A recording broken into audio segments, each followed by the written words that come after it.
يوم الدين إياك نعبد وإياك نستعين اهدنا الصراط المستقيم صراط الذين أنعمت عليهم غير المغضوب عليهم ولا الضالين. الحمد لله الذي وكفى وسلام على عباده الذين اصطفى نحمده سبحانه وتعالى الملك الحق المبين ونصلي ونسلم على نبينا صادق الوعد الأمين. أما بعد قال الله تبارك وتعالى أعوذ بالله من الشيطان الرجيم إن الذين قالوا ربنا الله ثم استقاموا فلا خوف عليهم ولا هم يحزنون. صدق الله العظيم. وقال عليه الصلاة والسلام إن الله يؤتي الدنيا لمن يحب ومن لم يحب ولكن الله لا يؤتي الدين إلا لمن يحب أو كما قال عليه الصلاة والسلام. اللهم ألهمنا ما راشد أمورنا وأعذنا من شرور أنفسنا ومن سيئات أعمالنا.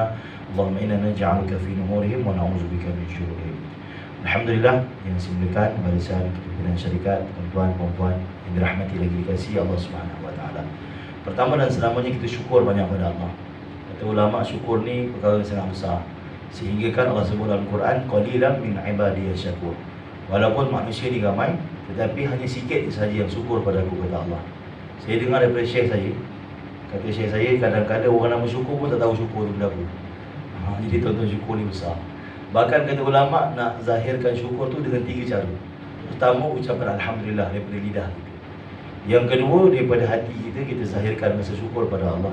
Sebab itu Sayyidina Ali radhiyallahu anhu pernah saya cerita dekat sini, dia suka minum air sejuk. Bila mana dihidangkan air sejuk, Sayyidina Ali akan minum. Maka bila dia tanya, wahai Ali, kenapa kau suka minum air sejuk? Di Mekah kan panas. Bila Ali kata aku minum air sejuk, aku dapat keluarkan ucapan Alhamdulillah daripada hati yang dalam. Kalau tengah panas tuan-tuan, orang hidang air panas, Alhamdulillah juga, tapi harakat dia pendek lah kot. Alhamdulillah kan. Masya Allah. Tapi kalau air sejuk, contoh-contoh Ustaz ceramah orang hidang apple asam boy, panjang sikit Alhamdulillah kan. Kalau air suap Alhamdulillah juga, tapi pendek lah sikit. Masya Allah. Jadi Sayyidina Ali bukan air sejuk tu maksud dia, tetapi nak keluarkan ucapan syukur daripada hati tu susah. Dan antara kaedah dia tengah penat, tengah panas terik, tengah penat, minum air sejuk, keluar Alhamdulillah daripada hati yang dalam tu, Masya Allah. Yang ketiga, dengan kita mentaati perintah Allah ni adalah tanda syukur pada Allah Subhanahu wa taala. Maka kita nak belajar untuk syukur pada Allah. Satu ketika, satu orang budak jumpa Al-Imam Ibn Qayyim rahimahullah, seorang ulama besar. Dan dia beritahu, wahai Imam, saya nak belajar dengan Tuan Imam. Kata Imam Ibn Qayyim rahimahullah, pelajaran pertama untuk kamu adalah kamu pergi cari orang yang paling miskin dekat kota ni. Tu task saya bagi pada kamu. Kalau tak cukup miskin, bukan dia lah, kamu pergi orang paling miskin. Dan dah jumpa dia, kena bagi sedekah. Jadi budak ni dia punya tugasan, dia punya task diberikan cari orang miskin. Dia pergi lorong ke lorong. Lorong pertama tengok ramai ada orang miskin kan? Tapi tak cukup kerja tu, tak cukup miskin yang begitu dahsyat. Miskin tu nampak miskin biasa. Kiranya kalau bersama pun tak masuk lah, miskin biasa je. Pergi lorong kedua, lorong ketiga, ramai orang miskin, tapi tak selasa miskin yang dimaksudkan. Sehingga dia jumpa lorong yang ketiga. Di hujung lorong ada seorang pakcik tua yang baju begitu lusuh, tangan tak ada, kaki tak ada. Dia kata ini betul miskin.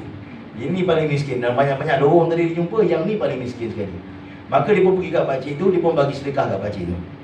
Bila bagi kat pakcik tu sedekah, pakcik tu ucapkan Alhamdulillah. Dia pun tanya, wahai pakcik, saya minta maaf, saya nak tanya. Saya ni sedang belajar dengan Imam Ibn Qayyim rahimahullah. Jadi Imam Ibn Qayyim kata, pelajaran pertama cari orang yang saya anggap paling susah sekali kat kota ni. Jadi saya nampak pakcik lah, dan saya pun bagi sedekah kat pakcik, dan saya bagi pun tak seberapa, adalah sikit. Cuma saya pelik, kenapa pakcik ucap Alhamdulillah, ucapkan syukur pada Allah, sedangkan pakcik tangan tak ada, kaki pun tak ada. Maka pakcik ni beritahu, wahai anak, sesungguhnya ada 2 perkara yang ada pada aku yang patut aku syukur. Pertama, aku masih lagi ada lidah yang boleh sebut nama Allah dan boleh sebut Alhamdulillah. Yang kedua, aku masih lagi ada hati yang boleh rasa syukur pada Allah. Maka sebab itu aku kena syukur pada Allah. Dan budak ni balik jumpa Imam Ibn Qayyim. Dia beritahu, wahai Tuan Imam, saya dah jumpa satu orang pakcik yang begitu tua. Dia cerita sekian-sekian.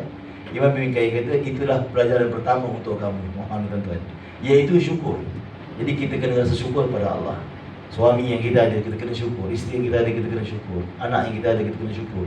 Macam mana sekalipun kan anak kita, kita tak anak kita, maka kita kena syukur pada Allah SWT. Ada orang kata, ya Allah, kenapa anak orang lain putih, anak aku ni hitam putih kan? Ataupun belang-belang kan, tak apa nak putih sangat lah. Nak cakap tak apa nak putih tu tak sedap kan?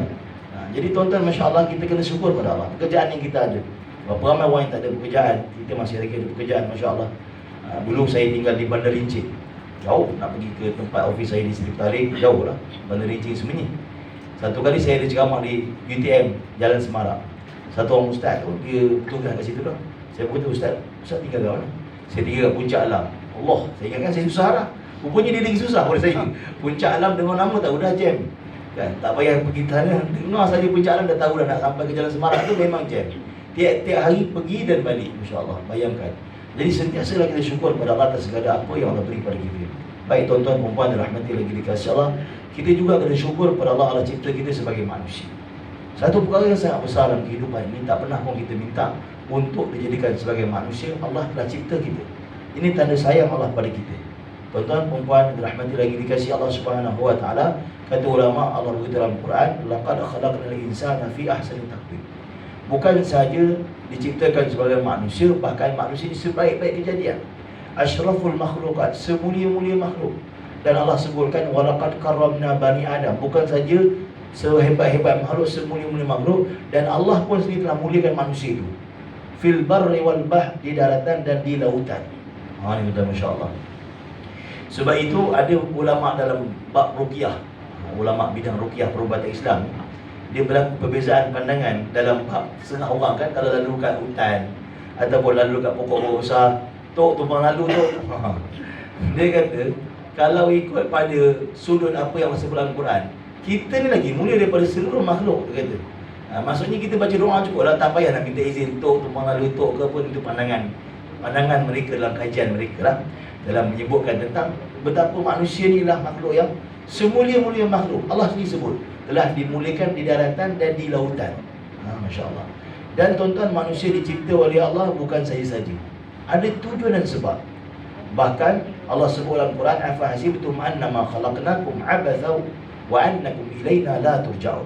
Apakah kamu mengira aku cipta kamu sia-sia, abas, tak ada maksud, tak ada tujuan. Wa annakum ilaina la turja'un, dan kamu ni tak akan dipanggil balik untuk jumpa dengan aku, kata Allah.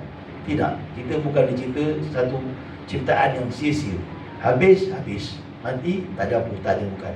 Kita dicipta ada tujuan dan maksud. Bukan saja-saja, bukan untuk suka-suka, tidak. Bahkan apa saja alatan yang kita tengok dalam dunia ini pun ada tujuan. Kereta dicipta ada tujuan untuk mudah kita sampai ke destinasi. Kalau satu kereta tu, kata ulama, dicipta kereta tu cantik, Masya Allah. Kalau tuan-tuan pergi Thailand, mungkin tuan-tuan ramai pernah pergi di Thailand, kita tengok van di Thailand tu, dia punya van dia cantik, dia punya van ni. Ada van saya pernah masuk dalam, dia macam kapal terbang. Saya ada tempat letak beg tu, macam sebiji macam kapal terbang dia buat, dengan lampu yang cantik. Tapi van tu yang cantik tadi tu, start tak boleh hidup. Berguna tak? Tak berguna, tuan-tuan. Sebab tujuan van tu dibuat bukan untuk cantik, tapi untuk sampai ke destinasi. Begitu juga telefon kita, canggih macam mana sekalipun telefon kita, tujuan dia adalah untuk mudah kita berhubung. Tapi kalau telefon tak diguna untuk berhubung, maka tak tercapai tujuan tadi. Begitu juga manusia, kita dicipta oleh Allah Subhanahu wa taala ada tujuan dan maksud. Bukan suka-suka, tuan-tuan, ada tujuan, insya-Allah. Namun pada hari ini kita keliru di antara tujuan dan keperluan. Manusia hari ini dia keliru di antara tujuan dan keperluan, sehingga sebahagian besar manusia pada hari ini telah menghabiskan kehidupan mereka untuk keperluan dan meninggalkan tujuan. Sebahagian besar manusia menuju kepada keperluan, meninggalkan tujuan. Sedangkan maksud utama kita adalah kepada tujuan tadi. Tujuan dan keperluan. Dan keperluan pula tak boleh ditinggalkan, sebab dia tu perkara yang perlu, Masya Allah. Ulama bagi contoh, tandas. Tandas. Boleh tak satu orang kata, saya tak payah masuk tandas, tak pun, tak ada masalah. Tak, kita perlu pada tandas. Tapi itu bukan tujuan kita. Kita keperluan. Keperluan ni apa? Waktu kita perlu je. Waktu kita nak buang air, tak ada orang tidur dalam tandas, tuan. Ataupun nak makan dalam tandas ke apa, mungkin kat asrama pernah buat dulu. Makan Maggi dalam tandas ke apa. Tapi itu bukan satu perkara yang tabi'i semua orang buat. Tidak. Sebab tandas ni perlu. Begitu kata ulama, hari ini manusia keliru di antara tujuan dan keperluan, sehingga manusia telah habiskan hidup dia untuk keperluan dan tinggalkan tujuan. Ulama beritahu, dalam kehidupan manusia ni Allah SWT telah beritahu tujuan dia, iaitu wa ma khalaqtul jinna wal insa illa liya'bud. Takkan diciptakan kita ni semua, jin dan manusia, melainkan untuk abdi diri pada Allah. Ibnu Abbas kata liya'budun bermaksud ay liya'rifun. Tujuan kita dicipta adalah untuk kenal siapa dia Allah. untuk mengenali Allah Subhanahu wa taala. Bahkan tujuan dunia ini dicipta juga untuk memperkenalkan kepada manusia hebatnya Allah, kata ulama. Namun untuk umat Muhammad SAW, tujuan dia dicipta di dunia ini bukan sahaja untuk abdi diri pada Allah, bukan sahaja untuk dia kenal siapa dia Allah, bahkan untuk umat Muhammad ditambah pula tujuan mereka dicipta adalah untuk kuntum khaira ummatin ukhrijat linnas. Kuntum khaira ummatin ukhrijat linnas. Kamu umat yang terbaik, kata Allah. Cuba abang-abang, kakak, tuan-tuan perempuan bayangkan, manusia ni terbaik dah. Dan kalau manusia ni Allah beritahu kita ni terbaik, kan? Macam mana orang putih tadi tersebut lah, best of the best. Macam tu lah. Saya dulu sekolah Cina tak sekolah orang putih, jadi tak tahu cakap macam mana. Tapi nak beritahu macam tu lah. Hebat. Hebat daripada yang hebat. Itu kita, tuan. Bayangkan, daripada seluruh makhluk-makhluk ciptaan Allah, lebih kurang kata ulama ada 18,000 jenis makhluk. Ciptaan manusia, ciptaan makhluk ni ada 18,000 jenis. Burung satu jenis. Dalam burung tu ada banyak jenis pula nanti. Pecah-pecahan pula, Masya Allah. Ikan, daripada 18,000 tu ada ikan. Daripada ikan tu banyak jenis pula. Ada ikan kita tak pernah dengar nama. Ada ikan-ikan yang tak ada kat laut kita, kat laut lain ada, tuan-tuan, Masya Allah. Ada satu ikan nama dia Sya'ur. Hanya ada di Laut Merah je. Laut lain tak ada. Sya'ur tu tak ada kat Malaysia, tak ada, Masya Allah. Kalau ikan sebelah, tuan-tuan pergi negara mana pun ada, Insya Allah. Kita pergi di Morocco pun ada ikan sebelah. Kejut saya, ikan dekat Mesir ni ada ikan sebelah. Kat Morocco pun ada, Masya Allah. Tapi ada setengah-setengah ikan ada kat situ. Kita pergi di Sani Ulfa di Turki. Sani Ulfa ni tempat Nabi Ibrahim AS dicampak dalam api. Nama tempat tu Sani Ulfa. Dia dekat dengan kawasan Syria lah tu. Jadi di Sani Ulfa ni, tuan-tuan, listik Nabi Ibrahim tu masih ada lagi. Manjenik tu masih ada lagi. Dan tempat Nabi Ibrahim dibakar tu jadi kolam sekarang. Dan di kolam tu kan ada ikan yang tak ada kat tempat lain, kat situ je ada. Hebat Allah SWT. Jadi bayangkan, daripada seluruh makhluk Allah cipta ni, kita yang terbaik, manusia. Daripada seluruh manusia, daripada zaman Adam AS hingga bayi hari kiamat nanti, umat Muhammad ni yang terbaik, kata ulama. Tuan-tuan bayang, dulu ada orang yang mana kita tengok daripada kaca mata kita, dia lagi hebat daripada kita. Di zaman Nabi Sulaiman bin Daud AS, Nabi Sulaiman tanya siapa sedia angkat istana Ratu Balqis. Jin Ifrit masa tu antara yang paling kuat. Jin Ifrit kata, wahai Sulaiman, engkau duduk aja, istana tu sampai. Bayangkan dia laju macam mana. Ratu Balqis ni, tuan-tuan, pendapat jumhur kata dia tinggal di Sabah, di Yaman. Nabi Sulaiman ni di mana, tuan-tuan? Di Babylon, di Jerusalem. Jarak lebih kurang 1,500 kilo, ataupun dekat 2,000 juga, jauh, Masya Allah. Walaupun ada pendapat kata istana Ratu Balqis di Indonesia, ada juga pandangan sebut macam tu. Tapi jumhur kata di Yaman. Bayangkan berapa jauh 2,000 kilo tu, nak bawa istana Ratu Balqis, seluruh istana tu bawa pergi tepi istana Nabi Sulaiman. Tapi Jin Ifrit kata, kamu duduk sampai. Tiba-tiba sayup kedengaran. Dalam Quran Allah Ta'ala cerita satu orang yang mana Allah Ta'ala beri ilmu kepada dia. Allah beri ilmu kepada dia. Dia beritahu, wahai Sulaiman, saya sedia. Kamu kejam mata, buka balik dah sampai. Lagi laju tu, tuan. Masya Allah. Tetapi orang yang macam ni punya hebat pun Allah tak beritahu dia ni umat yang terbaik. Tak, Allah tak beritahu dalam Quran. Bahkan ada satu orang, kata ulama, di zaman Nabi Isa AS, Nabi Isa sedang berjalan. Tiba-tiba Nabi Isa berhenti tepi sungai. Nabi Isa minum air sungai, manis. Manis air sungai, Masya Allah. Sungai pun ni manis. Nabi Isa tengok dekat ujung sana ada seorang sedang berzikir kat tepi batu. Ujung ibu jari kaki dia tercelup dekat sungai tu. Seluruh sungai jadi manis. Nabi Isa pergi kat dia, Tuan, Masya Allah, Tuan, berapa lama dah zikir kat sini? Dia kata, saya baru lagi 30 tahun. 30 tahun zikir kat sini, tuan-tuan. Kita tahlil 100 kali la ilaha illallah pun tak tahan, kan? Tahlil korang tengok makan apa. Kalau makan bihun, pendeklah tahlil. Kalau berani mungkin panjang sikit, kan? Ini 30 tahun, tuan-tuan. La ilaha illallah, 30 tahun dia zikir. La ilaha illallah, 30 tahun. Ibu jari dia hujung tu, kata ulama, masuk ke sungai, seluruh sungai jadi manis. Pun Allah tak beritahu dalam Quran dia ni umat yang terbaik. Bahkan banyak lagi, tuan-tuan. Zaman Nabi Isa dan Nabi Musa ni banyak lagi orang yang dahsyat-dahsyat. Nabi Musa jumpa satu orang yang Nabi Musa sedang berjalan, nampak satu cahaya naik ke langit. Nabi Musa pergi tengok. Rupanya ada satu orang umat dia sedang berzikir dalam satu guru. Nabi Musa tanya, Tuan, berapa lama Tuan zikir ke sini?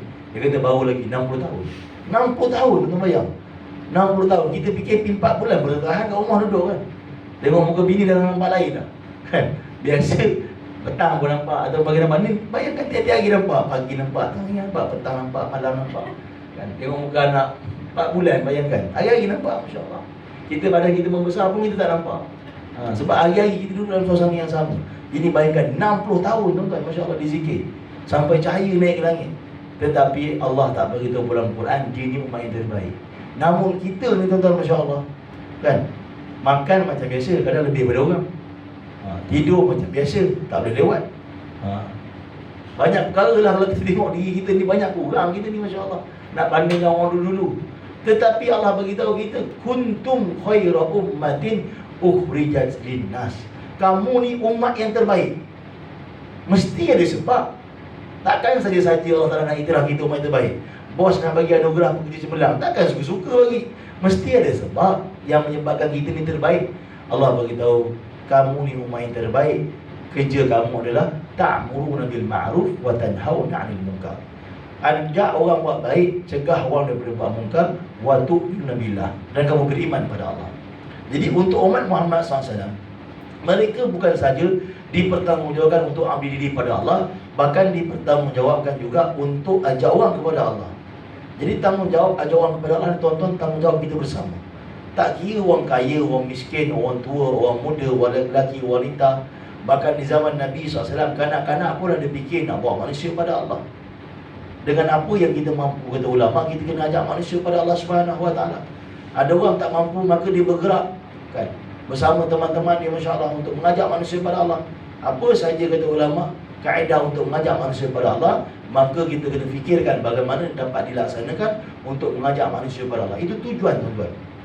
Adapun yang lain daripada itu adalah keperluan. Pekerjaan, kereta, rumah, ini semua keperluan. Kita perlu, bukan tak perlu. Kita perlu, kan? Kalau tak ada, kita susah. Itu keperluan. Namun hari ini, berapa ramai manusia yang tahu tujuan dia dicipta oleh Allah, sehingga mereka telah tinggalkan tujuan dan pergi kepada keperluan, bahkan mendahului keperluan lebih daripada tujuan. Berapa ramai orang tinggal sembahyang subuh kerana takut jam. Berapa ramai orang telah tinggalkan salat dia kerana untuk 2-3 ringgit projek. Berapa ramai orang sanggup ambil harta yang haram untuk kerana nak untung dalam keperluan mereka, Masya Allah. Jadi tuan-tuan, Masya Allah, kita perlu jelas perkara ini. Ulama bagi contoh satu orang polis. Satu orang polis ditugaskan untuk selesaikan satu jenayah di satu kawasan. Setelah balai polis hantar dia ni, jenayah makin bertambah, bang, bukan makin kurang. Jadi bos polis pegawai terkejut tengok, hal balik makin bertambah pula. Patut makin kurang, tapi makin bertambah. Maka bila pergi tengok, polis ni dia memang duduk kat sempang, tapi kerja dia polis kasut dia tu, kan, betulkan bilik, kan, tegakkan baju, jangan bagi renyuk. Itu je kerja dia hari-hari. Jadi bos dia tanya, kamu buat apa kat sini? Dia kata, tuan, saya buat benda patut saya buat lah. Polis kasut, pergi nampak smart, biar orang hormat dengan polis ni. Tuan kata, tujuan aku hantar kau untuk selesaikan masalah jenayah, bukan untuk perkara ni. Jadi kata ulama, inilah contoh orang yang keliru di antara keperluan dan tujuan. Baju tu perlu, sebab bagi nampak dia polis. Polis kasut perlu, baru nampak polis ni smart. Beret perlu, rencana perlu, tapi itu keperluan. Tapi tujuan dia dihantar adalah untuk selesaikan jenayah. Jadi begitu hari ini berlaku pada kita, kecelaruan yang berlaku pada kita, kita tak nampak tujuan kita dihantar, hingga kita tak tahu target kita ni untuk apa. Bahkan ada orang siang malam dia habiskan untuk memburu dapatkan wang dan sebagainya, kerana dia tak tahu target dia, tujuan dia untuk apa. Seandainya kita tahu tujuan kita untuk ambil pada Allah, kata ulama, kita kerja pun kita buat kerana Allah. Kita akan keluar rumah, cari kerja, pergi kerja, kita akan pergi kerana Allah. Cari nafkah rezeki untuk anak isteri kerana Allah. Semua kita akan buat kerana Allah Subhanahu Wa Taala, tidak kerana lain, tuan-tuan, insya-Allah. Tuan-tuan puan dirahmati lagi dikasih Allah, maka kita perlu kembali kepada tujuan dan maksud kita dihantar oleh Allah Subhanahu Wa Taala. Maka sebab itu kita perlu tahu betapa pentingnya untuk kita mengabdikan diri kita kepada Allah dan mengajak manusia kepada Allah Subhanahu Wa Taala. Dengan segala usaha kemampuan yang kita ada, Masya Allah, kita mengajak manusia kepada Allah. Dan disebabkan itulah tuan-tuan perempuan dirahmati lagi dikasih Allah, para sahabat sanggup meninggalkan kampung halaman mereka, sedangkan mereka bukan jalan-jalan orang, tuan-tuan.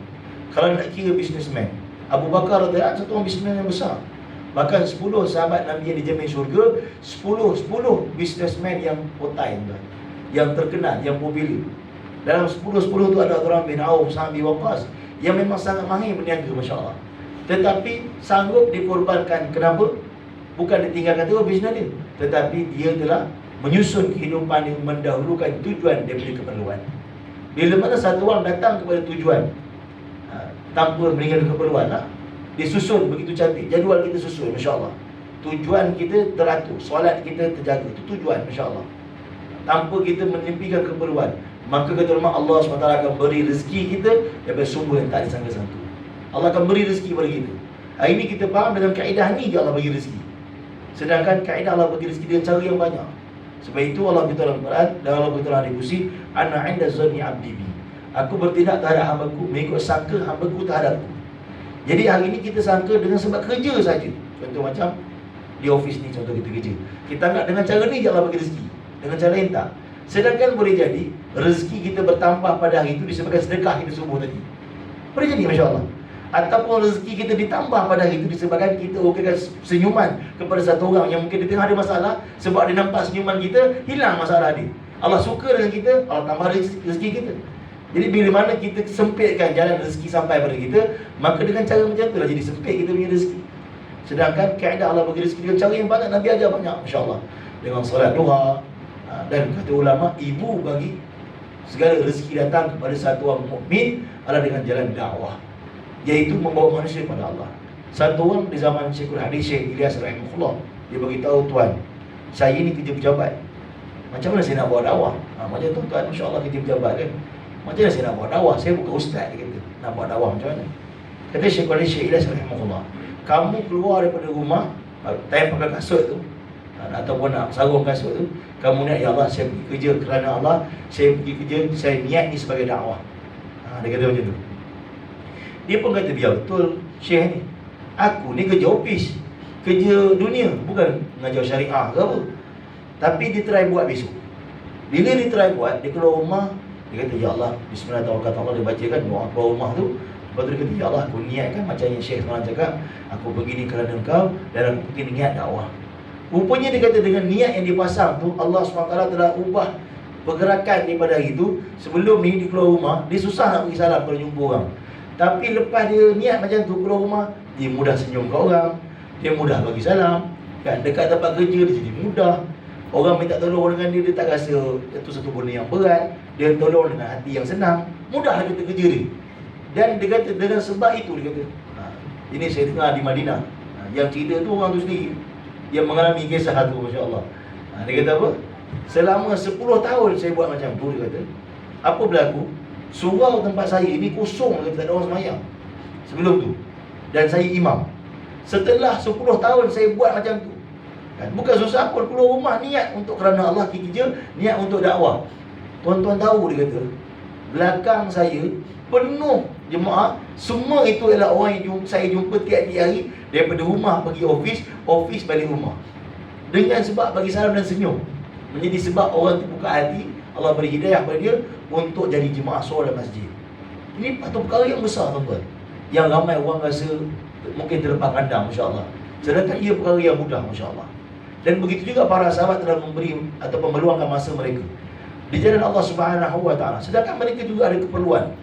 Seperti mana orang Ansar, mereka tutup tanam. Bahkan pernah berlaku dekat orang Ansar bertembung di antara tujuan dan keperluan. Orang Ansar, tuan-tuan, mereka ada ladang kurma. Ladang kurma berbuah setahun sekali, tuan-tuan. Berbuah bulan Ramadan, bulan lain tak berbuah. Jadi kalau tuan-tuan pergi bulan lain tu, tuan-tuan makan kurma tahun lepas lah. Sebab kurma berbuah setahun sekali. Kalau pergi bulan Syawal, dapatlah kurma baru. Tapi kalau bulan lain, memang kurma tahun lepas. Dia buah setahun sekali.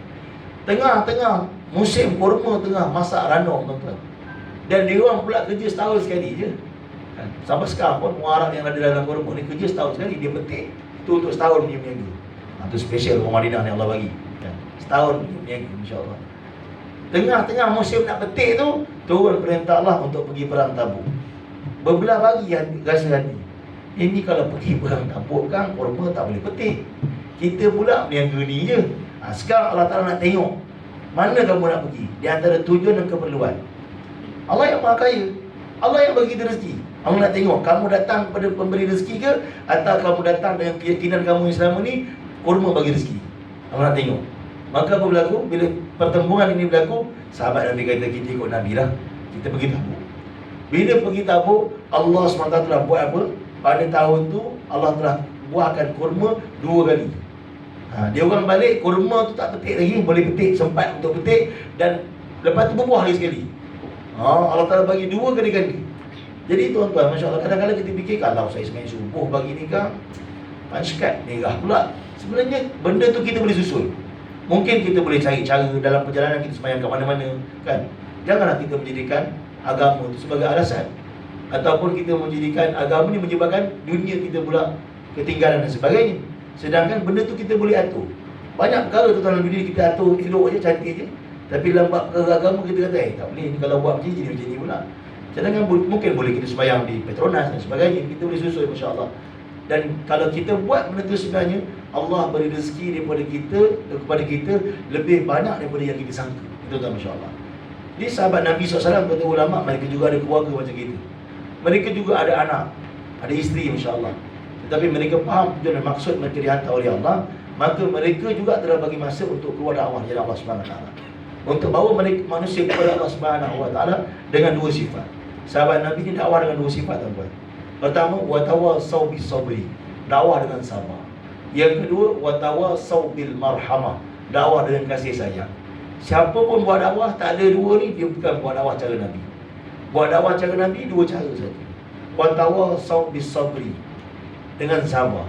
Kalau maki hamun, paksa orang sebagainya ni, belum lagi lah. Yang kedua, watawasau bil marhamah, dakwah dengan kasih sayang. Berbeza pula pandangan ulama dalam menyatakan tentang kuasa yang diberikan satu orang. Kalau presiden tu tak apalah, sebab memang dia ada kuasa untuk tu. Kalau dia tak tegas, dia kena tanya ke akhirat. Ataupun ketua syarikat, ataupun kita sebagai ayah, ketua keluarga, kan? Kita suruh anak kita bangun subuh, kita guna kaedah tadi, watawasau bis sabri watawasau bil marhamah. Kerja-kerja tak bangun, tak apalah, kita sabar je lah, biar dia tak bangun. Tu tak kena pula. Dia watawasau bis sabri watawasau bil marhamah ni, tengok pada keadaan tempat. Kalau kita satu orang pemimpin keluarga contohnya, kita kena kejut sampai anak kita bangun. Kita kena kejut, Masya Allah. Satu orang bertanya kepada Syekh Alawi Al-Maliki rahimahullah, ulama besar Mekah, meninggal dah. Dia kata, tuan, saya nak tanya, macam mana saya kejut anak saya bangun subuh? Anak saya susah lah, kejut pun tak bangun, kejut-kejut tak bangun. Masya Allah. Maka apa kata Syekh Alawi Al-Maliki rahimahullah? Dia kata, wahai ibu, satu orang perempuan yang tanya tu, wahai ibu, saya nak tanya, kalau anak ibu tidur, tiba-tiba rumah terbakar, apa ibu buat? Mesti saya kejut dia, kata. Kalau dia tak bangun, kata Syekh Alawi Al-Maliki, saya akan paksa dia, saya giruh dengan air ke, ataupun saya heret dia lah. Yang penting dia tak terbakar. Baik, dengan cara macam itulah juga ibu kena fikir macam mana anak ibu selamat daripada bakaran api neraka. Ini jawapan Syekh Alawi Al-Maliki rahimahullahu ta'ala. Jadi tuan-tuan puan dirahmati lagi dikasihi Allah Subhanahu Wa Taala, maka perkara ni perlu kita fikirkan. Sebab kecelaruan yang berlaku adalah bila mana tak tahu nak membezakan tujuan dan keperluan. Sedangkan kita perlu ada goal kita, target kita. Target kita tuan-tuan adalah akhirat. Dan akhirat ni tuan-tuan bukan adalah masa depan yang sebenar. Banyak orang cakap, saya kumpul duit ni ustaz untuk masa depan. Banyak tuan-tuan jumpa ramai orang kan, kumpul duit untuk masa depan. Buat apa orang kumpul duit? Simpan-simpan untuk masa depan. Saya tinggal satu orang ulama almarhum Kiai Mukhlisun rahimahullah, seorang ulama besar di Malaysia. Dia pernah datang di Kuala Lumpur di ceramah, tuan. Dia kata, wahai tuan-tuan semua, umur saya 80. Umur saya 80. Saya daripada dulu dengar orang cakap simpan duit untuk masa depan. Tuan-tuan, masa depan tu apa? Sebab kalau masa depan tu tua, saya sudah ada di masa depan. Saya sudah ada di masa depan, ada dia kata. Tak ada apa-apa pun dengan masa depan ni, dia kata. Masa depan yang sebenar, yang semua orang akan lalui ialah akhirat, dia kata. Sebabnya kalau tuan-tuan semua pegang masa depan tu tua, ramai orang tak sampai masa depan, 30 tahun dah mati. Ada orang umur 20 dah mati. Sedangkan masa depan ni memang kita akan lalui. Jadi masa depan yang sebenar itu adalah akhirat. Sebagaimana kita kumpul duit dengan kepahaman kita yang sekarang ni untuk masa depan kita, iaitu yang kita faham usia tua kita, macam itulah kita kena siapkan bekal untuk masa depan yang sebenar, iaitu akhirat. Bayangkan tuan-tuan, Masya Allah, macam ni kita nak lalui kehidupan kubur, yang mana selama ni ustaz cerita, ustaz yang cerita. Tapi sekarang kita nak lalui sini, tuan-tuan. Macam mana keadaan kita seorang-seorang? Kubur ni tuan-tuan, nak cerita seram ni kubur ni, dalam tak cerita lagi. Luar kubur tu, kalau kita malam-malam orang kata, tolong pergi ambil kunci kereta, tinggal kat kubur. Orang bagi 1,000 boleh tak pergi tuan. Bayangkan, Masya Allah. Itu luar kubur seram, dalam kita jangan tanya lah. Luar dah seram macam tu, kita rasa macam berdebar je kan. Dalam tinggal seorang-seorang tuan-tuan, lebih berdebar lagi, Masya Allah. Apa jaminan kita, Masya Allah? Kan, kita nak dapat keselamatan melainkan dengan bekal amal yang kita buat dalam dunia ni, Masya Allah. Maka sebab itu tuan-tuan, kita perlu, di samping kita mencari keperluan, kita perlu datang kepada tujuan. Kita dihantar oleh Allah SWT. Jadi manusia ni tuan-tuan, waktu penciptaan dia, kata ulama, telah menjadi satu pertikaian oleh makhluk-makhluk yang lain. Bahkan Allah cerita dalam Al-Quran, waktu Nabi Adam nak diciptakan, Allah beritahu, wa idh qala rabbuka lil malaikati inni ja'ilun fil ardi khalifah. Wahai Allah SWT, adakah kamu nak cipta satu makhluk yang nama dia manusia, yang akan jadi khalifah di muka bumi? Mereka ni akan bertumpah darah kat muka bumi, akan berbunuh semestinya. Apa dia kata? Wa nahnu nusabbihu bihamdika wa nuqaddisu lak. Adapun kami sentiasa memuji, bertasbih, bersujud pada kamu. Mana malaikat kita.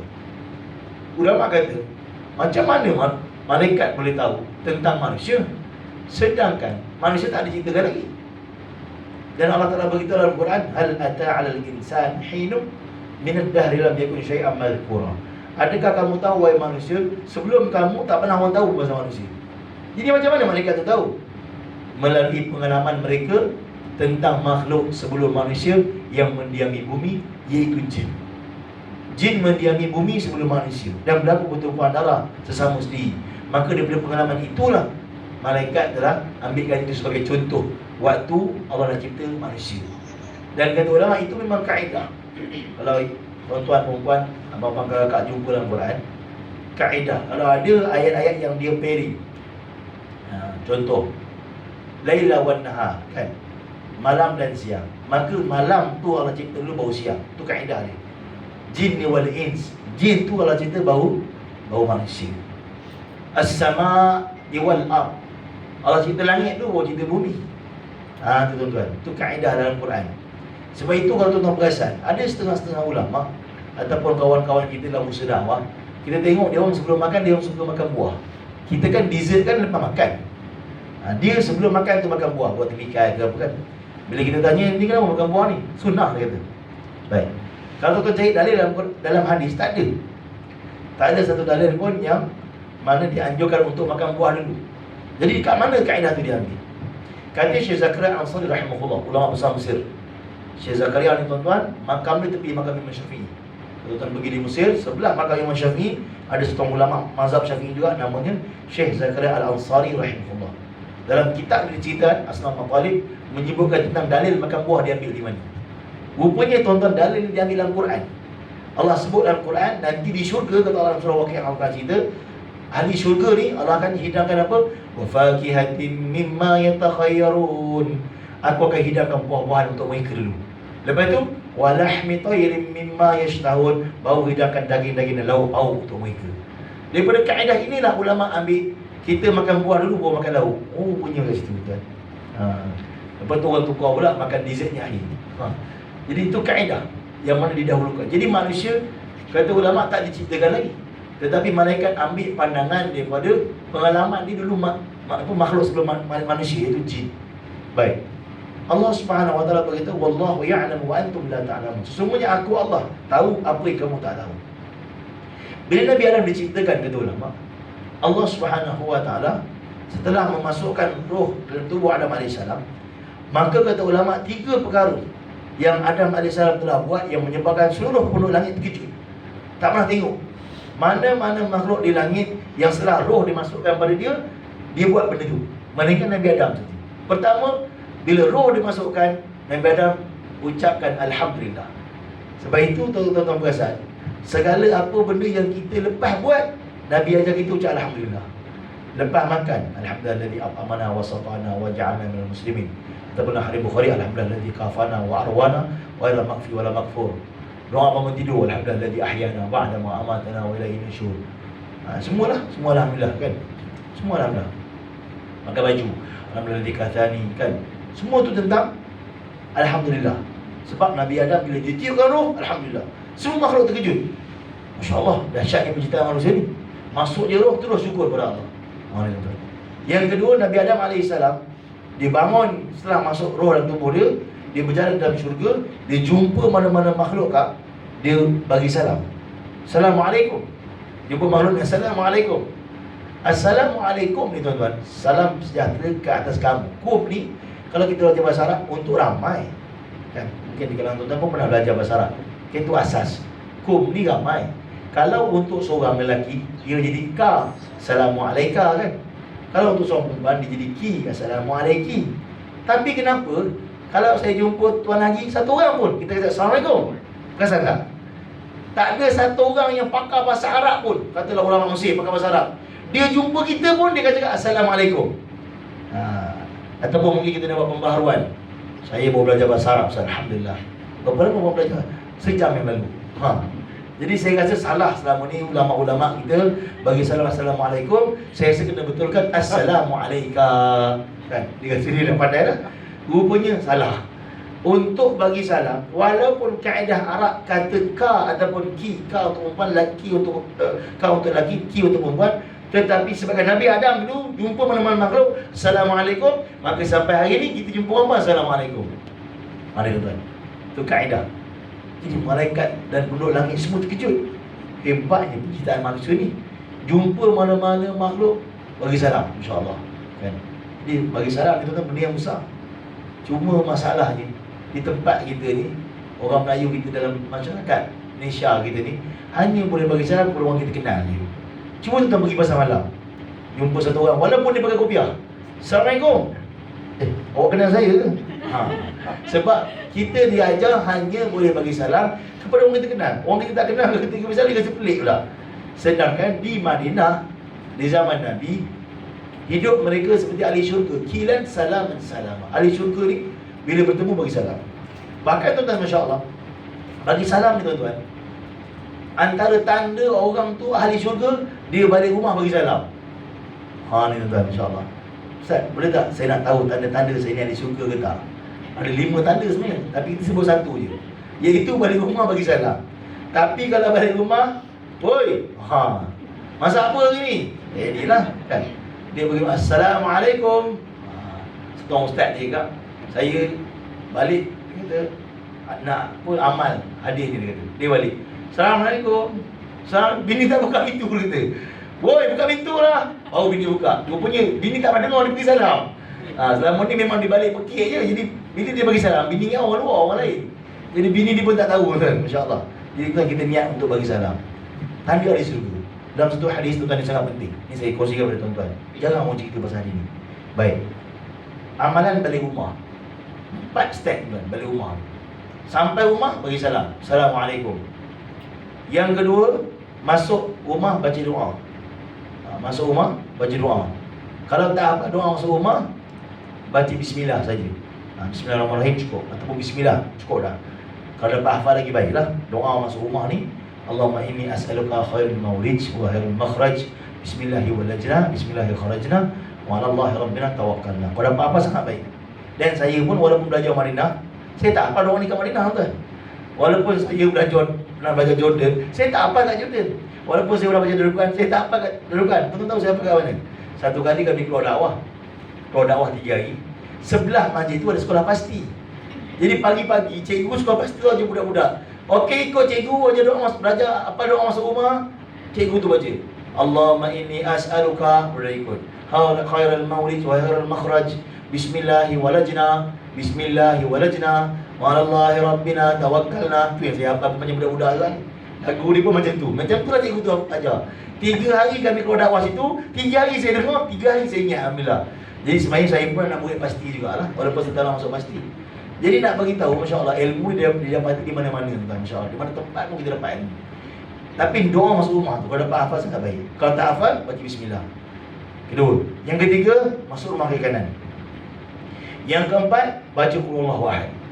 Lepas masuk rumah tu, buka kunci, masuk kiri kanan, Qul Huwallahu Ahad sampai habis. Surah Al-Ikhlas lah. Apa kelebihan dia tuan? Dalam riwayat sebut. Dan hari ni saya tak jumpa kat Madinah, dah balik Malaysia aku jumpa hari ni. Itu pun tengah ceramah Syekh Abdul Jahaf, hafizallahu taala, seorang ulama Yaman. Dia ceramah saya dengar, oh Masya Allah, kita tak pernah dengar dia ni. Kita pun pergi check kat kitab, betul ada. 4 step tadi balik rumah bagi salam, baca doa. Kalau dapat hafal sangat baik, kalau tak dapat apa, bismillah. Masuk ke kanan, baca Qul Huwallahu Ahad. Apa kelebihan dia? Allah akan murahkan rezeki isi rumah tu dan rezeki jiran ni. Jiran ni tuan-tuan, bukan macam kita faham sebelah rumah. Dalam Islam, jiran ni 40 rumah belah kiri, kanan, depan, belakang. Kalau rumah pelik, atas bawah. Bayangkan, sebabkan kita baca, jiran pun dapat tumpang murah rezeki. Masya Allah. Tuan-tuan bayang kalau semua jiran baca, betapa berkatnya kampung tu, Masya Allah. Amalan yang simple, tak keluar duit pun. Kalau kita berkira nak keluar duit sangat, yang ni tak keluar duit, Masya Allah. Kan? 4 step. Balik rumah bagi salam, balik rumah baca doa, tak apa doa, bismillah. Masuk ke kanan, baca Qul Huwallah. Satu perkara yang Masya Allah, sangat mudah dan kita boleh praktikkan. Allah akan murahkan rezeki keluarga kita dan jiran kita, subhanallah. Maka kita niat untuk amal ni bagi salam. Baik, yang ketiga. Yang ketiga apa tuan-tuan? Nabi Adam alaihissalam, setelah mana pertama tadi ucap alhamdulillah, yang kedua bagi salam, yang ketiga Allah ajar Nabi Adam tentang nama-nama di syurga. Wa 'allama Adam al-asma'a kullaha. Allah bagi dia tahu nama-nama. Kalau macam ni nama dia pupuk, rupanya malaikat pun tak tahu tu. Kalau macam ni namanya batu, tak semua benda malaikat tahu. Kalau macam ni namanya sungai, nahar. Kalau macam ni nama dia sekian-sekian, Allah beritahu kepada Nabi Adam. Baik, setelah itu Allah beritahu, wahai Adam, sekarang tu pergi tanya malaikat. Nabi Adam pun tanya, dan satu persatu ditanya. Malaikat tak tahu. Tujuan dia apa tuan-tuan, kata ulama? Allah nak beritahu bahawa penciptaan manusia ni begitu luar biasa. Manusia ni adalah makhluk yang kalau cipta begitu luar biasa, begitu ajaib. Yang ni Allah nak beritahu kepada malaikat. Dan manusia ni dicipta ada tujuan, bukan suka-suka dicipta. Bayangkan dengan satu produk, satu alat yang kita buat begitu canggih. Buat apa ni memang buat? Saya saja suka-suka. Tak ada. Alat yang begitu canggih mesti ada tujuan yang begitu besar. Begitu juga manusia yang begitu hebat dalam seluruh penciptaan, pasti ada tujuan yang begitu besar. Maka tuan-tuan yang mulia, Nabi Adam tanya. Soalan yang terakhir dia tanya. Soalan yang terakhir ni jarang orang cerita. Mungkin yang lain-lain tu banyaklah orang cerita. Yang terakhir ni jarang orang cerita. Dan ini terdapat dalam kitab Tafsir Ar-Razi. Dikarenakan oleh Imam Ar-Razi rahimahullah dalam mensyarahkan ayat ni tuan-tuan. Soalan terakhir. Apa dia tuan-tuan? Soalan terakhir ni dia pelik sikit. Yang ni bukan saya ambil kat majalah, kan? Saya beritahu dulu. Takut tuan-tuan rasa macam dongeng pula. Tapi ini disebut dalam kitab Tafsir Ar-Razi, dikarenakan Imam Ar-Razi dalam mentafsirkan ayat ini. Soalan terakhir Allah perintahkan, wahai Adam, tanya. Ini terakhir. Apa dia? Nabi Adam tanya, wahai malaikat, kamu tahu tak? Satu orang manusia Allah cipta, ada waktu dia akan buang angin. Dia akan buang angin. Daripada Perlis sampai Johor Bahru, buang angin pakai apa tuan? Kentut lah. Mana nama lain? Orang Kedah ke, orang Penang ke, orang Negeri ke, kan? Orang Sarawak ke, Sabah, sama je, semua pakai kentut juga tuan. Sama. Tetapi dalam bahasa Arab tak sama bunyi. Dalam bahasa Arab tak sama. Nabi Adam kata, wahai malaikat, kalau satu manusia tu dia buang angin, angin keluar, bau tak ada, bunyi pun tak ada, nama dia apa? Yang kata malaikat, saya pun tak tahu sebelum dengar kisah ni, kan? Malaikat kata, wahai Adam, kami tak tahu. Maka Nabi Adam telah diperintahkan oleh Allah, wahai Adam, Allah kata, bagi tahu. Nabi Adam bagi tahu, kalau satu manusia buang angin, angin keluar, bau tak ada, bunyi pun tak ada, namanya fuswatun. Fuswatun nama dia. Kalau angin keluar, bau tak ada, kita tahu batal wuduk kita. Tapi bau tak ada, bunyi pun tak ada, orang pun tak perasan, kan? Namanya fuswatun. Wahai Adam, kata Allah, tanya lagi. Ini soalan terakhir, tapi bab buang angin, tuan. Nabi Adam kata, satu orang manusia kalau dia buang angin, bunyi tak ada, bau boleh, apa dah boleh? Maka kata malaikat, wahai Adam, kami tak tahu. Maka Nabi Adam telah perintahkan, wahai Adam, beritahu, kalau bunyi tak ada, bau ada, namanya fisyatun. Tadi fuswatun, ini fisyatun. Bagaimana pula kalau bunyi ada, bau pun ada? Maka malaikat kata, kami tak tahu. Yang tu namanya usahharun. Dan yang terakhir, bagaimana pula Kalau bunyi tak ada, bau ada, macam ni pula. Maka dia beritahu tu nama dia duratun. Bukan durratun, durratun tu permata. Ada orang kan nama durrah kan, tu permata. Yang kita kentut tak nama dia kan, duratun. Maka Nabi Adam beritahu, malaikat pun kata apa? Itu yang jadinya subhanaka la ilma lana illa ma 'allamtana innaka antas samiul alim. Maha suci Kau ya Allah, Engkau je yang tahu, kami tak tahu. Engkau je yang tahu. Dan begitu juga kata ulama, setelah manusia meninggal nanti, di syurga juga akan kekal 3 amalan. Tadi 3 amalan Nabi Adam buat yang menggepal bulan langit kan. Tapi setelah kita meninggal nanti tuan-tuan, 3 amalan ni sahaja yang akan kekal dalam syurga. Solat tak ada dah kak, puasa tak ada dah, pergi haji tak ada dah. Yang kekal 3 je tuan-tuan. Apa dia? Pertama, ucapan Alhamdulillah. Sama je tadi. Bila ahli syurga diberi nikmat, dia akan ucap Alhamdulillah. Yang ni kekal sampai ke syurga amalan. Yang kedua, bila bertemu bagi salam. Ini kekal sampai dalam syurga. Dan yang ketiga, saling ziarah menziarahi. Ini kekal dalam syurga. Sebab itu kata ulama, tali persaudaraan silaturahim ni sangat besar. Kita ziarah orang ni besar. Sebab ini amalan ahli syurga. Lagi-lagi kalau ziarah maksud dakwah. Kawan kita dah pencen lama, kita tak jumpa dia, kita tengok dia mungkin bukan orang surau lagi ataupun tak minat kuliah-kuliah agama. Sebabkan dulu kita baik dengan dia masa kat sekolah, kita pergi ziarah dan tak masuk agama. Ini lagi besar pahala tuan-tuan. Lagi besar lagi kalau pergi bawa hadiah. Ni sunnah. Ziarah orang bawa hadiah kan, insya-Allah. Dan tuan-tuan, itulah kata ulama yang mana akan menjadi kekal amal dalam syurga Allah SWT. Jadi tuan-tuan dan ibu rahmati lagi kita salah, kembali pada tajuk kita, maka kita perlu tahu tujuan dan keperluan hidup kita. Janganlah sampai kita mengejar keperluan sehingga kita abaikan tujuan kita, insya-Allah. Sentiasa betulkan niat kita. Apa tujuan dalam hidup ni? Dalam keadaan satu keadaan yang mana kita berdepan tentang benda halal dan haram, orang bagi duit haram begitu, kita fikir, ini apa tujuan hidup ni? Kalau setakat untuk kaya kan, sekejap dia mungkin 2-3 hari kaya, Allah ambil nyawa aku, jadi harta waris. Apa tujuan hidup? Kalau tujuan kita tetap tepat untuk abdi diri pada Allah dan destinasi kita adalah akhirat, maka kita tahu membezakan halal dan haram. Kita akan takut untuk langgar perintah Allah Subhanahu Wa Taala. Bahkan masa-masa yang telah diamanahkan oleh syarikat akan kita gunakan manfaat yang sebaik-baiknya, sebab kita tahu apa tujuan kita dihidupkan Allah SWT. Bukan sekadar kerja suka-suka, tidak. Kita kerja pun kerana Allah. Kita kerja pun termasuk dakwah. Maka setiap minit dan saat kita bernilai. Bahkan ringgit yang kita belanjakan pun bernilai, masya-Allah. Maka sebab itu tuan-tuan, perempuan rahmat lagi dikasih Allah, perlu kita betulkan tujuan dan kita perlu selaraskan dengan keperluan tadi agar tidak tersasar tujuan kita.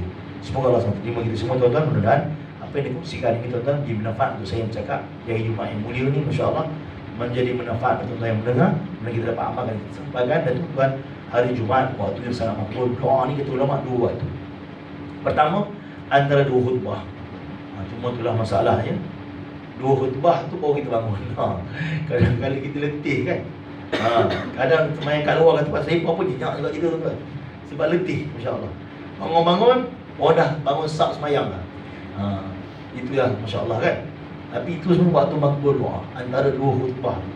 Walaupun perbezaan pandangan ulama sama ada angkat tangan ataupun tak angkat tangan, tapi itu bukan satu perbezaan yang besar. Angkat tangan tak angkat tangan. Yang penting doa. Ada orang berbelah nak kena angkat tangan ke tak angkat tangan. Memang dalam perbezaan ulama tentang bab tu. Tapi matlamat adalah doa. Jangan sampai kita belah tak doa pula. Masalah juga. Dan yang kedua, waktu senja Jumaat. Waktu kita balik kan, tukar-tukar jam tu, balik ofis tu, pukul 5 tu kan. Tu waktu makbul doa. Sangat-sangat perlu kita berdoa kan, dalam tengah bawa kita ke, banyak doa. Dan jaga percakapan kita, lebih-lebih lagi percakapan kita kepada orang yang mana bawah tanggungan kita. Contohnya macam ibu, doa dia kepada anak. Sebab percakapan sangat-sangat makbul kepada kita. Hari Jumaat seminggu sekali, insya-Allah. Terima kasih semua. Saya mohon maaf sebanyak perkongsian. Ada tukar salah bahasa, saya akan punya bicara. Minta maaf tuan-tuan, minta ampun. Kalau mudah-mudahan kita dapat amalkan dan dapat sampaikan. Wallahu a'lam. Assalamualaikum warahmatullahi wabarakatuh.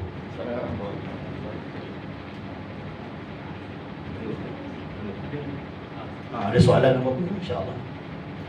Saya tanya Ustaz, apa dalam Islam apa makna bahagia? Kerana orang biasa pun bahagia, orang kaya, orang miskin pun bahagia. Apa makna bahagia?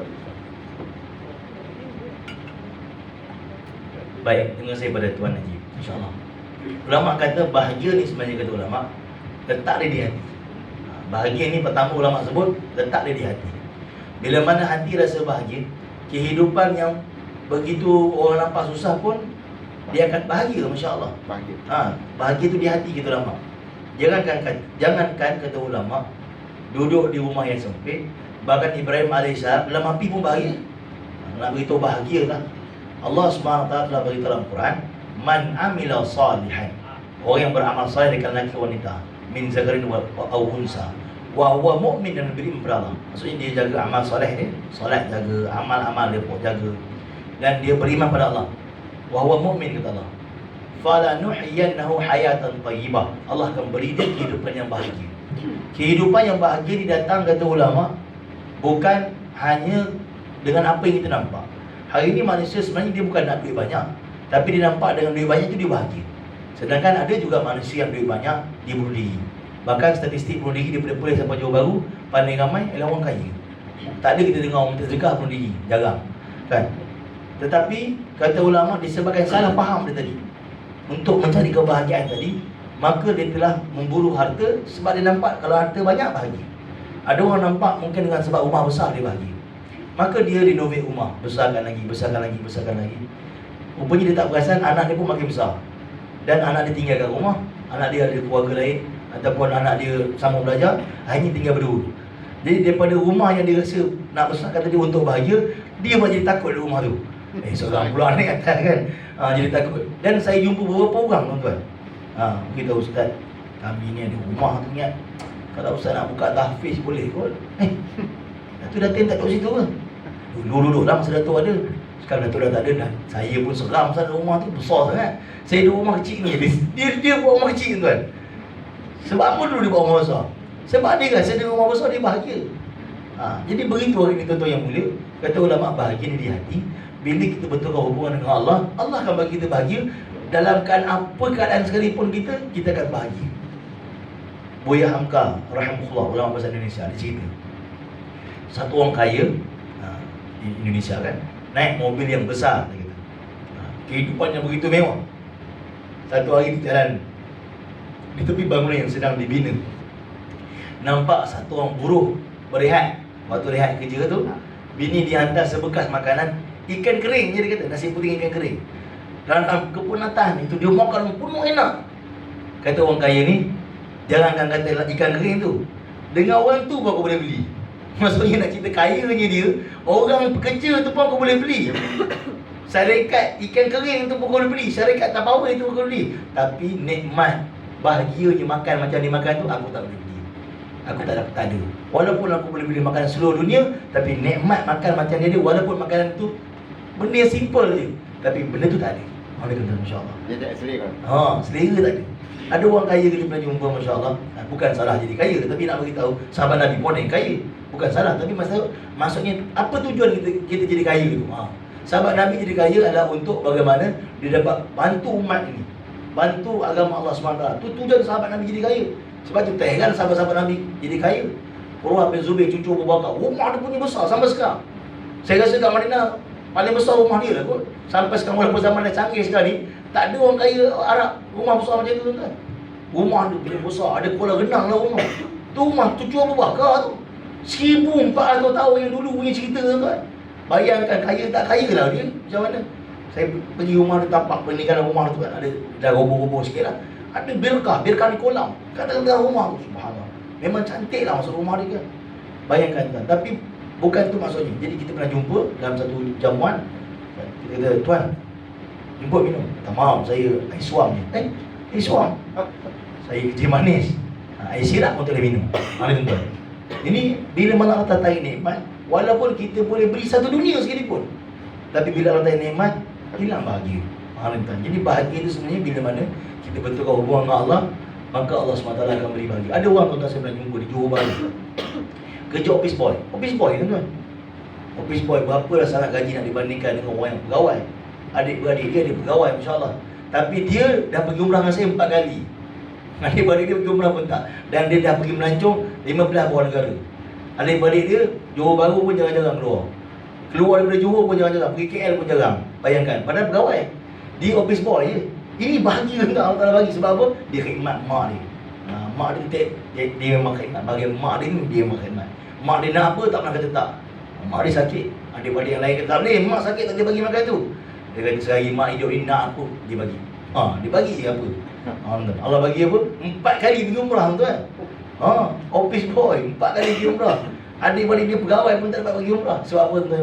Allah Ta'ala bagi. Bila mana hubungan kita betul dengan Allah Subhanahu Wa Taala, insya-Allah Allah akan bagi rezeki daripada semua. Seperti saya kata tadi, jangan kita anggap rezeki kita daripada syarikat saja. Banyak jalan Allah Ta'ala bagi yang kita tak nampak. Mungkin boleh jadi RM2 kita sedekah apa kita dekat tabung, ataupun kat peminta sedekah yang kita tengah sarapan tadi tu, menjadi sebab Allah Ta'ala naikkan pangkat kita. Banyak sebab, masya-Allah. Allah buka jalan ni banyak untuk dapat rezeki kita ni, insya-Allah. Baik, insya-Allah. Ada soalan lain, insya-Allah? Ya, saya. Tadi saya kata Nabi Muhammad paling mulia. Kan? So kalau misalnya orang yang convert daripada dia bukan umat Nabi, convert ke dalam Islam, itu di mana letaknya dia orang punya kemuliaan? Macam dia dulu dia bukan Islam, masuk Islam. Baik. Umat Nabi Muhammad SAW ni kata ulama, apa maksud umat? Umat ni kata ulama, seluruh manusia dilahirkan di zaman Nabi Muhammad ni adalah umat Nabi Muhammad SAW. Sebab itu kata ulama, kan? Sebab itu kata ulama, kita doa, ya Allah, berilah hidayah kepada mereka. Mereka pun umat Nabi. Kan ulama cakap macam tu kan? Acong pun umat Nabi, ya Allah. Mutasami pun umat Nabi. Jadi semua mereka memang umat Nabi lah. Kalau ikut darjat memang mulia lah. Tetapi mereka berada pada landasan yang salah, kan, pada ketika itu. Jadi kalau macam Kak cakap tadi, dia convert, dia kembali pada landasan yang betul, naiklah darjat dia. Maksudnya macam tu. Dia berada pada landasan yang salah. Saya bagi contoh Abu Lahab. Baik, Abu Lahab. Siapa Abu Lahab? Abu Lahab ni ada kaitan dengan Nabi 3 kali. Bukan satu je kak, bukan pakcik je, 3. Pertama pakcik Nabi. Kedua, jiran Nabi. Sebelah rumah Nabi, betul rumah dia. Bukan jiran selang 3 buah. Kita kadang saya jiran dengan datuk tu. Berapa buah rumah jiran? Ada lebih kurang selang 20 lorong. 20 lorong, tapi dia kata dia jiran. Kita mati-mati ingat, betul kan? Saya pernah jumpa satu orang kata, saya jiran dengan Imam Sudais. Imam Sudais? Betul dia kan? Kita pun pergi rumah dia. Rupanya taman sebelah. Imam Sudais kat Mekah tu. Rumah dia taman sebelah. Tapi nak beritahu dia dekat dengan Imam Sudais, dia kata dia jiran. Abu Lahab ni jiran betul tuan, sebelah rumah Nabi betul. Pertama pakcik Nabi, kedua jiran Nabi, ketiga dia merupakan besan Nabi. Besan, kalau anak kahwin dengan anak, besan. Dia besan Nabi. Cuba abang-abang kakak tuan-tuan perempuan bayangkan darjat dia tu kalau disiap lah macam mana. Memang power lah tuan-tuan. Dia pakcik Nabi, kan, keluarga Nabi kan, jiran Nabi. Kita dah jiran dengan orang hebat-hebat pun kita rasa seronok. Ni jiran Nabi. Yang ketiga, besan Nabi. 3. Tapi dia boleh dapat lansan yang salah. InsyaAllah. Habislah, tak ada apa. Jadi begitu umat tadi, walaupun acong untuk umat Nabi, tapi dia boleh pada lansan yang salah. Habislah dia. Tak dapatlah fadilat umat Muhammad tadi, Masya Allah. Tapi kalau dia kembali kepada jalan yang asal, bahkan kata ulama, mereka pun tak dicipta untuk masuk neraka. Maka di situlah adanya ikhtiari kita. Ikhtiar kita untuk fikir macam mana nak ajak mereka kepada Allah. Boleh jadi Allah SWT jadikan kita sebagai sebab untuk dia datang kepada Islam. Boleh jadi, Masya Allah. Kita tak tahu. Mungkin sebab kita tolong dia dan sebagainya. Dan banyak kali bahkan di zaman sahabat juga berlaku, yang mana orang yang kita tengok memang mati-mati menentang Islam. Dia ni kalau kita ajak pun dia tak datang pergi masjid. Kita punya pandangan macam tu, negatif pada dia. Sedangkan rupanya bila satu orang lain datang ajak dia, dia tu ikut. Kau boleh ajak dia. Kita orang rasa macam ini memang tak layak nak pergi masjid kan. Sebab kita telah buat kerja Tuhan. Kita meletakkan hukum bahawa ni tak dapat hidayah. Sedangkan hidayah milik Allah. Allah beritahu, innaka la tahdi man ahbabta walakinna Allah yahdi man yasha. Kamu tak boleh bagi hidayah kepada orang kamu suka. Kita bukan boleh pilih. Dia ni nampak handsome, bagus ni kalau dia masuk Islam ni kan. Tak. Allah yang bagi hidayah kepada orang yang Allah sayang. Pakcik Nabi Abu Talib, Abu Lahab. Abu Talib mendukung dakwah Nabi sekalipun, kata ulama, tapi tak dapat Islam. Bilal bin Rabah, tak ada pun dalam suku Quraisy tu, tak ada senarai. Hamba, kulit hitam pula. Kan? Kalau dia berseluruh handsome, memang tak ada dalam senarai lah Bilal ni. Tapi Bilal Allah bagi hidayah. Kan? Siapa lagi? Wahsy, orang kulit hitam juga. Yang bunuh Sayyidina Hamzah pada pakcik Nabi. Allah bagi hidayah. Sebab Allah beritahu wallahu yahdi man yasha. Allah boleh bagi hidayah kepada siapa yang Allah kehendaki. Jadi kita tak boleh letak hukum. Ini tak layak kot, tak boleh. Kita kena sentiasa positif, insya-Allah. Ini ada peluang untuk diubah. Ini ada peluang untuk dia dapat hidayah. Dan kita takut pula tuan-tuan. Seperti mana orang Melayu sebut, dunia ni umpama roda. Kalau kita sangka buruk kat orang, kita kau Allah balikkan kat kita, apa keadaan kita? Boleh jadi hari ni kita dalam masjid, orang tukar sempang tepi jalan. Jadi melepak-melepak tepi jalan kan. Takut Allah Ta'ala tukar, kita pula melepak tepi jalan, dia pula duduk dalam masjid. Ni kita takut, insya-Allah. Baik, insya-Allah. Soalan lain, mungkin soalan terakhir. Sebelum kita tutup dengan doa, insya-Allah.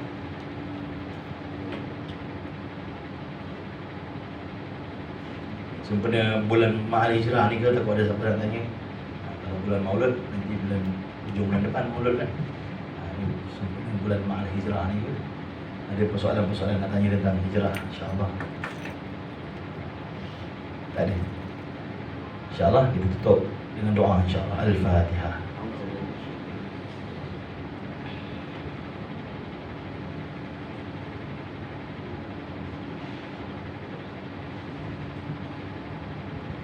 Bismillahirrahmanirrahim. Alhamdulillahi Rabbil Alamin. Wassalatu wassalamu ala Rasulil Amin Sayyidina Maulana Muhammad wa ala alihi wa sahbihi ajma'in. Allahumma ya awal al-awwalin wa ya akhir al-akhirin wa ya dhal quwwati al-matin wa ya rahim al-masakin wa ya arhamar rahimin wa ya arhamar rahimin. Allahumma anta Allah, anta al-ahad as-samad, lam yalid wa lam yulad wa lam yakul lahu kufuwan ahad. Allahumma anta rabbana la ilaha illa anta khalaqtana wa nahnu ibaduka wa 'alaika mastata'na. Na'udzu bika min syarri ma sana'na, nabu'u laka bi ni'matika 'alaina wa nabu'u bi dhunubina faghfir lana wa walidina wa liqaryatina wa li ummati Muhammad sallallahu alaihi wasallam fa innahu la yaghfiru dhunuba illa anta. Allahumma hdina wa hdi bina wa hdi bina jami'a waj'alna sababan liman ihtada. Ya Allah ya Rahman ya Rahim, ampunlah dosa-dosa kami ya Allah. Dosa kecil, dosa besar kami ya Allah. Dosa-dosa kami lakukan di mata daripada manusia ya Allah. Ya Allah, dosa yang kami rasa bukan dosa di sisi kami, tapi rupa-rupanya dosa di sisi Kau ya Allah. Terimalah taubat kami dan ampunlah kami ya Allah. Dari Jumaat yang mulia ini ya Allah, ampunan dosa kedua ibu bapa kami ya Allah. Kasih anak mereka sebagai kasih mereka waktu kami kecil ya Allah. Di antara kami ada ibu bapa telah pergi mendahului kami ya Allah. Rahmatilah mereka dalam sana ya Allah. Ya Allah, ampun dosa pasangan kami ya Allah. Baik buruk mereka, baik tetap pasangan kami yang telah Kau jodohkan kepada kami ya Allah. Kalau mereka ada buat salah silap dosa, keampunan dosa mereka ya Allah. Kami ingin bersama mereka kekal dalam syurga ya Allah. Ya Allah, anak kami ya Allah, mereka zuriat benih lahir daripada zuriat kami ya Allah.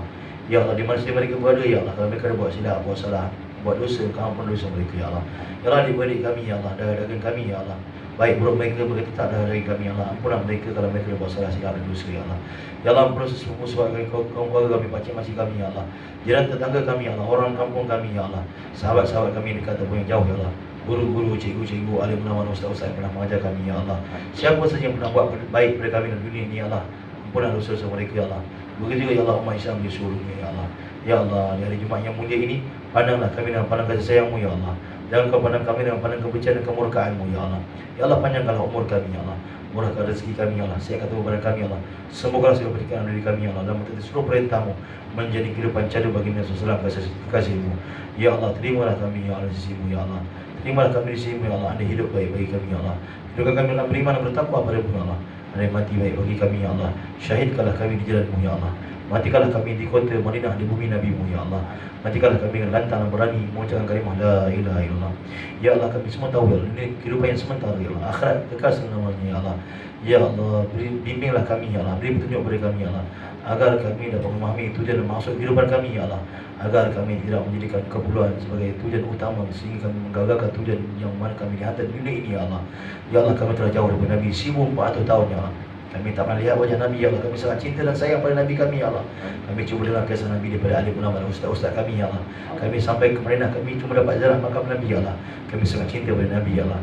Jikalau ya Allah sebab cinta ini ya Allah, di kubur bila mana kami ditanya siapa Nabi kami boleh jawab Nabi kami Nabi SAW ya Allah. Jikalau kami ya Allah di Telaga Kausar, kami dengar ya Allah di Telaga Kausar Nabi telah bagi umat ini minum, setiap orang bertapak tangan Nabi ya Allah. Ya Allah, kami tahu kami tak pernah jumpa Nabi di dunia ya Allah. Kami harap dengan cinta dan sayang kami pada Nabi, walaupun kami jauh pada Nabi 10 tahun ini ya Allah, Jadi sebab ya Allah kami dapat menerima tapak tangan Nabi SAW ya Allah jaga kausar. Kami nak kucuk tangan Nabi kami ya Allah, kami nak dakap Nabi. Kami nak ucap terima kasih kepada Nabi kerana Nabi berkorban untuk kami kenal siapa dengan Kau ya Allah. Ya Allah kami harap kami dapat syafaat Nabi di akhirat dan syurga bersama Nabi ya Allah. Ya Allah dunia bukan satu kehidupan yang selama-lamanya ya Allah. Kehidupan yang sangat sementara ya Allah. Kami akan kembali bertemu dengan Kau ya Allah bila-bila waktu yang telah Kau tetapkan ya Allah. Ya Allah apa saja yang pernah Nabi minta kebaikan untuk kami itu kami minta ya Allah. Apa saja keburukan yang Nabi jauhkan daripada kami itu kami minta ya Allah. Kau maha mendengar terima doa kami. Wassallallahu alaihi wasallam wa ala alihi wasallam. Alhamdulillah rabbil alamin. Assalamualaikum warahmatullahi wabarakatuh. Tangguh majlis kepada para sahabat.